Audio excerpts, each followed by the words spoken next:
Today, we're going to be taking a look at Sydney McLaughlin-Levrone's 22:07 200 meter from this past weekend, and we're going to hop right into it right now. Hey, what's up, everyone? Morey here. Thanks so much for joining us. We'll get a little bit of music here, a little bit of some noises getting going. Today, we're going to be taking a look at, like I said, Sydney McLaughlin-Levrone and her 200 meter. And the big thing that we want to be taking a look at is some of the sprinting form that she does. If you're new to the channel, this is what I do: is I look into the sprinting mechanics of top athletes, top sprinters, and just give a little bit more information about what they're doing to be able to perform at such a high level. And Sydney McLaughlin-Levrone, as we all know, is one of the best sprinters in the world, regardless of men or women or female or male, one of the best sprinters. And she previously won the Olympics in the 400 meter hurdles and has, I want to say, like 6 of the 10 fastest 400 meter hurdles of times of all time. And now she's running the 200 and won against the some of the best 200 meter runners in the world, which is very impressive that she was able to compete, let alone win. Gabby Thomas was the national champion last season, and then Abby Steiner was college champion. So some very, very good sprinters were in the race. And again, she went 22:07, which is one of the best times in the world this year. And we're going to be looking at really what stands out to me is her arm swing. I think she does a great job with her arm swing. And I just want to compare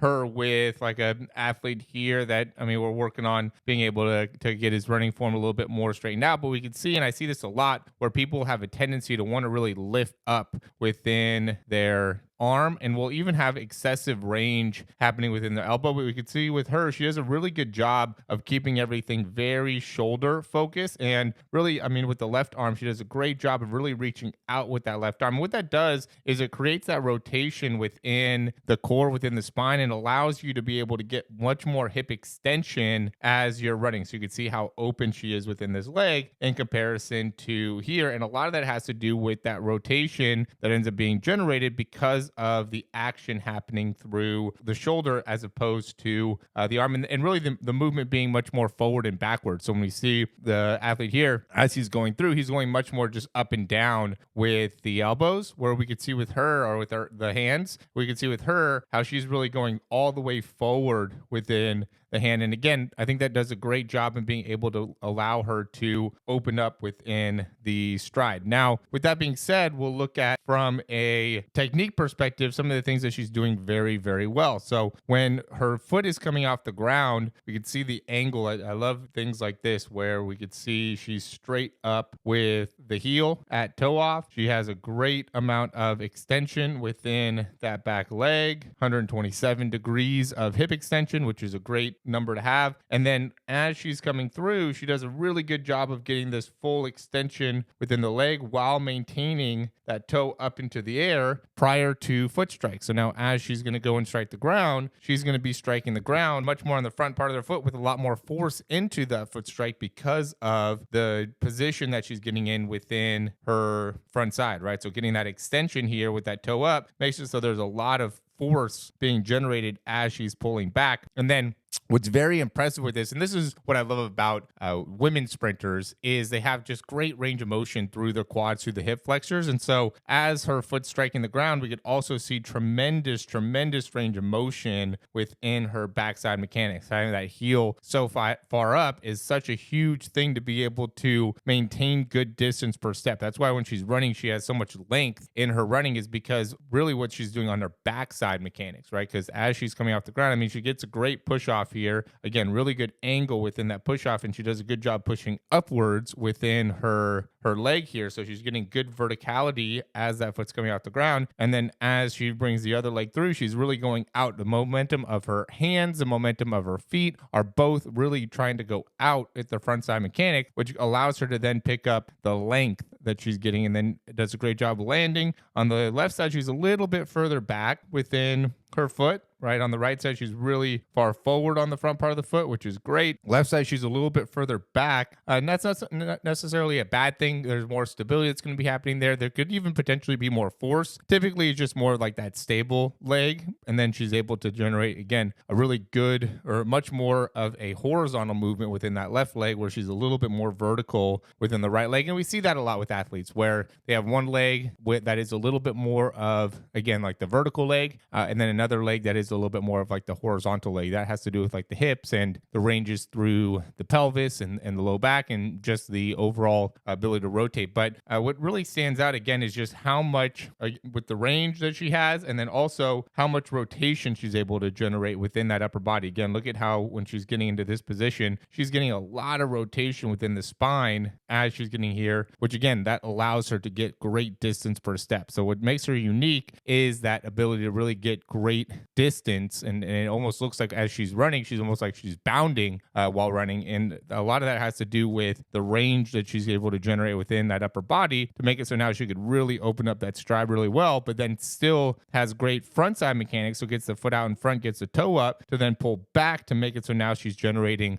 large amounts of force into the ground. So the combination of having that range within the upper body and being fast within the upper body while also having great foot strike. And then another important part, and I'll literally tell athletes this all the time, where because they'll start to get down some of the keys with the technique, some of the keys with the mechanics, and then I'll just have them work on, not necessarily at full speed just so then they can feel it out, but I'll have them just work on flexing the knee faster, right? And she does a great job of, as that foot's coming off the ground, she gets right into a lot of knee flexion there, which is important to make it so you end up running as opposed to bounding, right? Again, it almost looks like she's bounding when she's doing this, but she's not bounding. And the reason is because of how much she is able to, or how fast she's able to get the knee to bend and how much knee bend she's actually achieving, right? So when you start bounding, what will end up happening is you'll keep that knee from bending back behind. But when you're really running fast, you're going to have that fast knee bend. And so really concentrating on that is something that I think is important. You could probably do that again, 90% or 80, 90%, especially if you're doing it on ground to make it so you can get a better feel for it. But it's something that's really important that you want to be able to do. And it's not bending back as much as it's almost bending underneath. Again, she has great range of motion. So